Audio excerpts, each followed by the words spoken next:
జ్వాలాతోరణం దర్శనం వల్ల సర్వ పాపాలు, గ్రహపీడ, బేతబాధలు తొలగి అష్టైశ్వర్యాలు సిద్ధిస్తాయని సాక్షాత్తు పార్వతీదేవి జ్వాలాతోరణం క్రింది నుండి 3 సార్లు నడిచి మహాశివుని దర్శించుకున్నట్లు పురాణాలు చెప్తున్నాయని ఆలయ ప్రధాన అర్చకులు సోనాల్ శర్మ అన్నారు.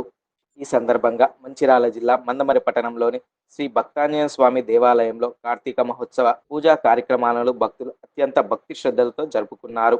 వేకువజాము నుండే శివునికి పంచామృత ఫల పుష్పాది అభిషేకాలను చేపట్టారు. ఇందులో భాగంగా జ్వాలాతోరణ మహోత్సవాన్ని వైభవంగా కొనసాగించారు. ముందుగా శివపార్వతులకు ప్రత్యేక పూజా కార్యక్రమాలు నిర్వహించిన అనంతరం వందలాది భక్తుల సమక్షంలో జ్వాలాతోరణ వేడుకలను చేపట్టారు. భక్తులు శివపార్వతుల ఉత్సవమూర్తులను పల్లకిలో మోస్తూ 3 స్వార్లు జ్వాలాతోరణం కింది నుండి ప్రదక్షిణను నిర్వహించి తీర్థ ప్రసాదాలను స్వీకరించి దేవాది దేవుని కృపకు పాత్రులైనారు.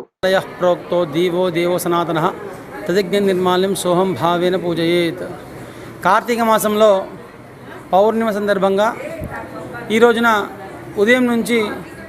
ఉదయం ధాత్రి వృక్ష పూజ అంటే కార్తీక మాసంలో మహావిష్ణు ధాత్రి వృక్షం అంటే ఉసిరి చెట్టులో ధాత్రిఫల రూపంలో ఉంటాడు కాబట్టి ఉదయం అభిషేకాలతో పాటు శాలాగ్రామ దానాలు అదేవిధంగా ధాత్రి తులసి పూజలు నిర్వహించడం జరిగింది. సాయంకాలము భూత గణ గ్రహ పిశాచాల నివారణార్థము అందరి యొక్క సుఖ సంతోషార్థం సాయంకాలము జ్వాలాతోరణ పూజ నిర్వహించి పార్వతీ పరమేశ్వరులను అందులో కింది నుంచి తీసుకురావడం జరిగింది. పార్వతీ పరమేశ్వరుల వెనకాల అందరూ భక్తులు వచ్చి ఆ జ్వాలాతోరణం యొక్క ప్రసాదాన్ని స్వీకరించడం జరిగింది. ఇదే విధంగా ప్రతి సంవత్సరం కూడా కార్యక్రమం నిర్వహించబడుతుంది. అశేష భక్తజనం వచ్చి స్వామివారికి కొలుచుకోవడం జరిగింది.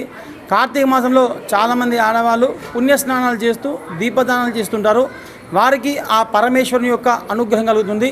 కార్తీక మాసంలో శివకేశవుల భేదం లేకుండా అందరూ వైష్ణవాలయాల్లో అదేవిధంగా శివాలయాలలో పూజ చేస్తూ దీపదానాలు చేస్తూ నిర్వహిస్తుంటారు. ఓం నమః శివాయ.